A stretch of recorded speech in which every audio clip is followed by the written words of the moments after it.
Hello, this is Mrs. Taylor, and I'm going to walk you through how to multiply radicals. So I have 4 examples I picked from your study guide, and I'm just going to walk you through each one. The directions are just going to say simplify, and like I've said repeatedly in class, that's one word that means so much. So when they say simplify and you have cases where you multiply, what you're supposed to do is multiply the radicals out, and then from there you simplify that answer. And remember, for radicals, simplified radicals have no perfect roots that are factors of whatever's inside the radical, and you cannot have any radicals in the denominator of a fraction. So to start with, when you multiply radicals, if it's the same root, so both of these are square root, then what I can do is I can combine those radicals into 1. So instead of being square root of 21 times the square root of 3, it's square root of 21 times 3, all together inside the radical. And then I can go ahead and multiply 21 times 3, which is 63. And so now that I have one radical, what I have to do is make sure there are no perfect root factors. And so this is square root, so I'm looking for perfect square factors. And so if you're familiar with your perfect squares, you would know that 63 is divisible by 9. 9 is a perfect square, so you could break 63 into 9 and 7. And then take the square root of 9, pull the 3 out. So if you're familiar with that process, great. If not, you may need to factor all the way to your prime factors. And so you will start with your 9 and your 7, and then if you factor your 9, once you get the prime factors of 3 and 3, you see there's a pair of 3's there.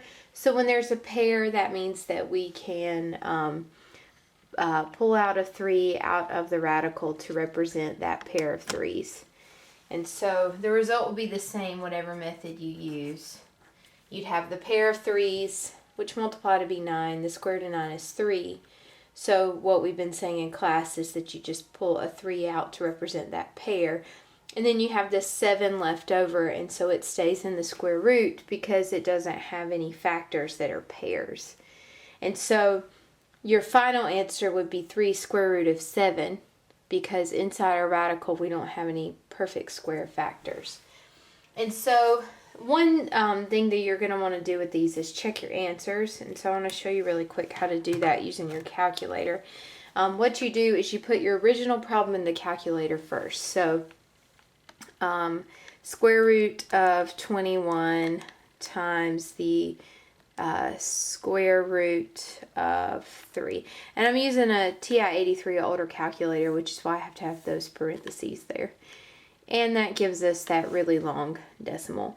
And then what I'm going to do is now put my final answer into the calculator, because if I did my work right, this answer should give me the same number as this answer, because we're not changing the value, we're just changing the appearance.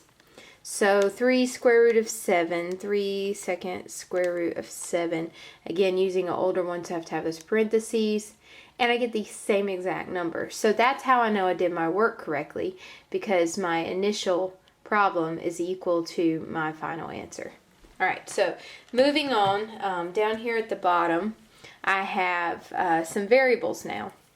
And so when I multiply it, I do the same thing I did before. I take what's in the radicals and multiply them together. And you multiply like things together. So 15 times 10, which is 150. And then remember your exponent rules, n squared and n cubed. When you multiply the same base, you add the exponents. So that would be n to the 5th. And so from there, I need to simplify. And we're going to do the same thing we did up here with the 63. We're going to factor 150. I'm going to use 25 and 6. And the reason why I chose 25 is because I know 25 is a perfect square. Square root of 25 is 5. So I could go ahead and simplify from there by taking the square root of 25, making it 5, and writing the square root of 6.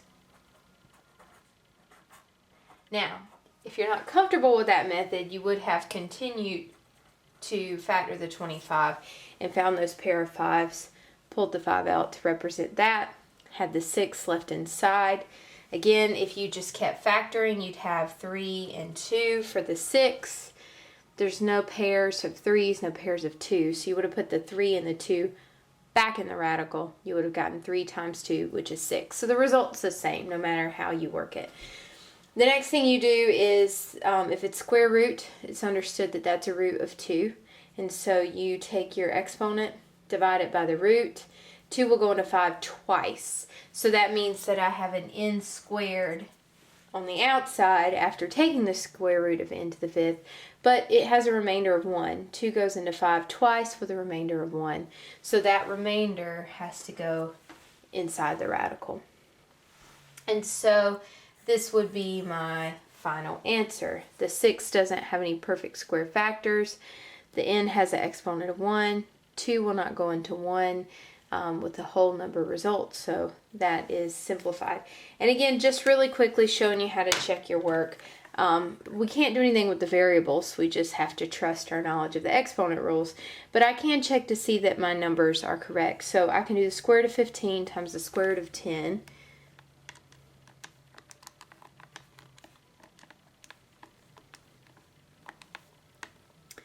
And then I can check that against my 5 and my square root of 6. So I type 5 square root of 6.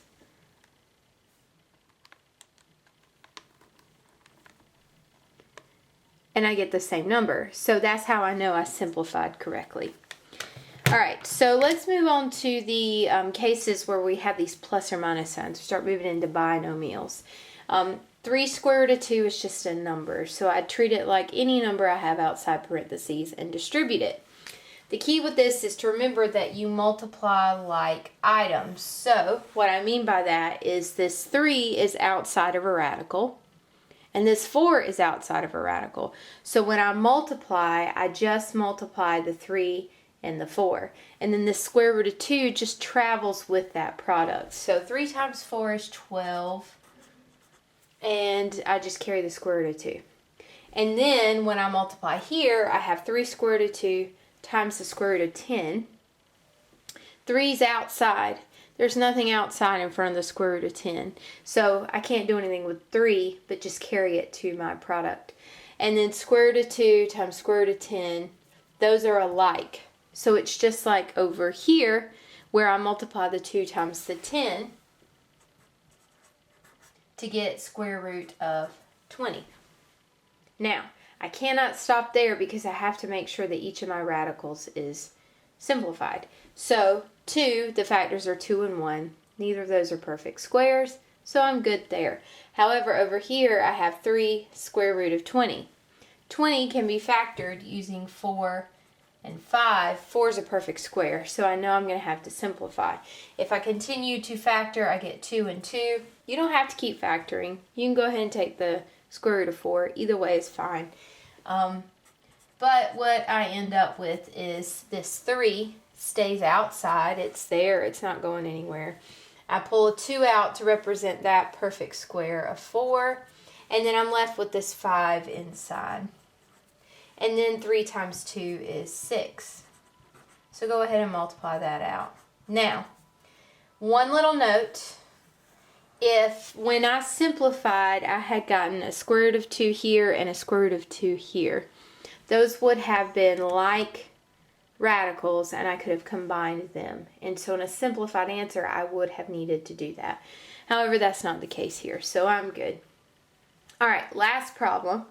I have binomials in both sets of parentheses. So up here, I had no plus or minus signs. I just had 3 square root of 2. So I could just distribute it to both terms and move on. However, here, I've got to distribute each term in the first set of parentheses to each term in the second set. So 5 times 6 is 30. 5 times the square root of 2. Remember, we're just multiplying like terms together.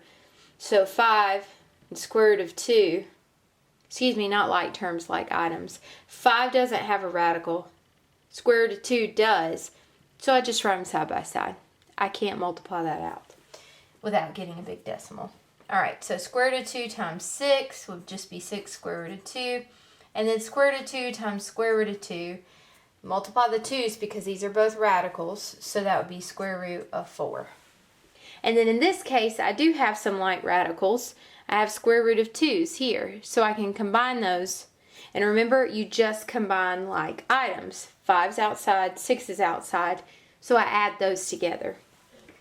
But when you add, you do not change the radical. Just like when you add things involving x, you don't change the x, you just combine like terms. Same thing here. And then square root of 4 is 2, so I'm going to go ahead and write that out. And then the last thing is to combine the 30 and the 2 to make 32 plus 11 square root of 2. And again, I can check my answer for this. Now with my older calculator, it's going to get a little parentheses heavy, but I just want you to see that you can check your answer.